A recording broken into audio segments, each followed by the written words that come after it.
Some of you will have taken economics in the past, and for sure you will have seen something called the supply and demand model.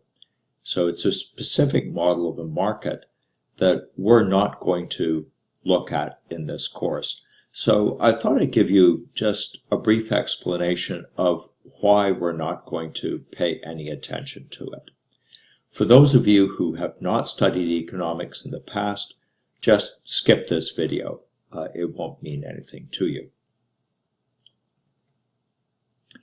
All right, so for those of you who've seen the supply and demand story in the past, this will be a familiar picture. It contains a diagram of a supply and demand curve.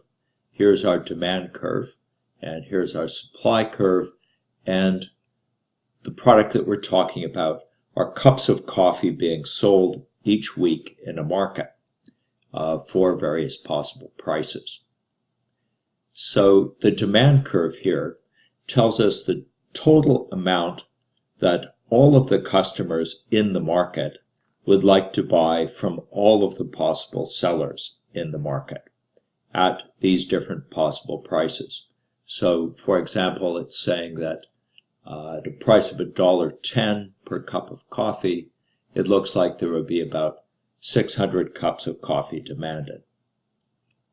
And we have the usual story, the so-called law of demand, that as the price goes up, less is demanded. The supply curve is telling us the decisions of all of the firms that are currently in the market. So it's saying how many cups of coffee in total they would like to produce and sell. So this supply curve is telling us that at a price of $1.10, they would be willing to supply 700 cups of coffee per week. And then in your typical economics course, a story is told, not a particularly convincing story as it turns out, but a story is told that the price will reach what's called an equilibrium price. So the quantity that people would like to buy is equal to the quantity that the sellers would like to bring to the market. And so that's where the market supposedly ends up. Okay, well, why is this not particularly interesting? If we just consider some of the characteristics of this market, we'll see why. First, it must be the case that the firms in this market are producing identical products. So let's just go back to the supply and demand picture, and we'll see why. If we're going to add up the cups of coffee per week that are sold by each seller, we have to be adding identical things. Otherwise, it makes no sense. Otherwise, we're adding apples and oranges. We're adding different products together, and that really doesn't work. So if you consider a more realistic situation in which each seller of coffee is selling a somewhat different product, maybe the coffee tastes different, or the seller is in a different location, you will recognize that firms are in fact not selling identical products. Let's just consider the location thing for a moment. If the coffee sellers are located in different places, then from the point of view of the buyer, they're selling different products.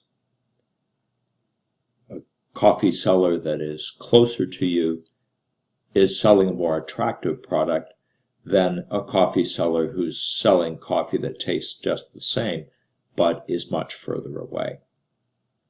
So when we think about how firms differ from each other, we can think not only of the physical characteristics of what they're selling, but also of where those firms are located.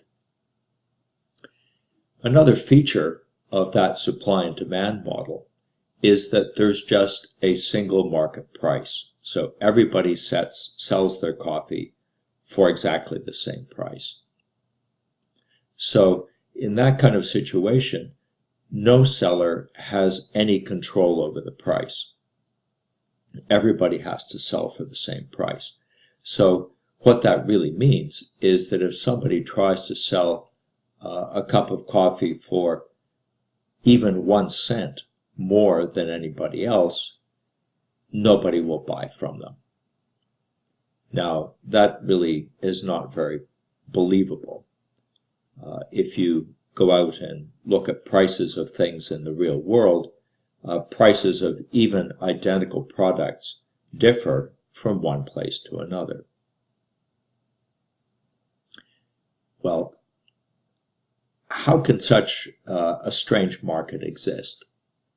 Well, there are some things going on there that we have to consider.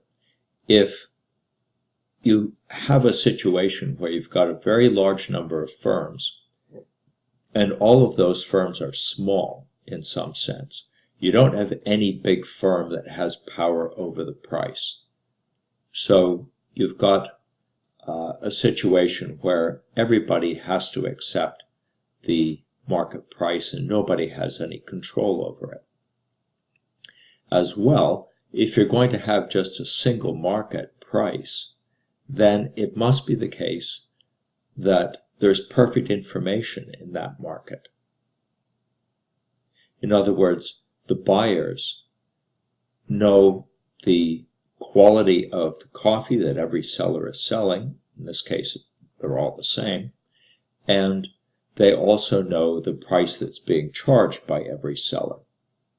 So that's why nobody would buy a cup of coffee for $1.11 when somebody else is selling it for $1.10.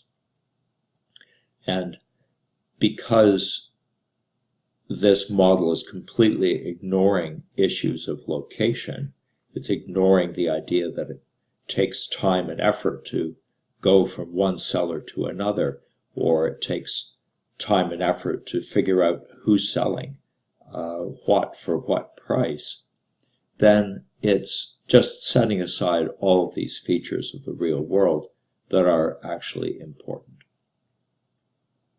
Okay, so I've tried to make a case that this model, that the supply and demand model or theory is representing, is really pretty unrealistic.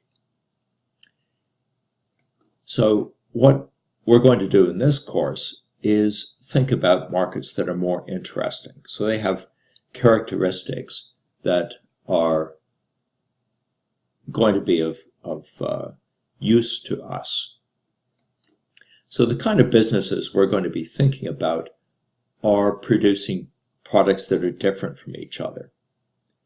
The terminology that we use is to say that the products are differentiated. So that means their characteristics are different. Maybe the sellers are located in different places.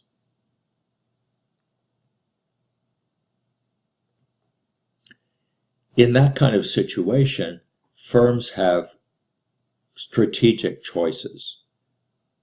They can decide what kind of product they're going to produce, whether they're going to make their product more or less different from what other people are selling.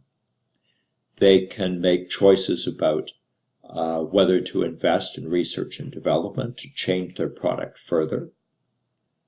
They can make location decisions, which will influence how different their product is from the product of people who are located in other places. So the kinds of situations that we're going to look at could be described as ones in which firms have market power. That is, they have the power to set their own prices and to make all kinds of interesting decisions.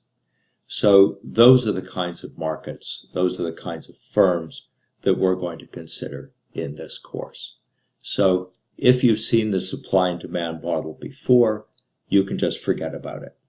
And any places in the text where it appears, I've taken those off the reading list. So we're not going to see this model again.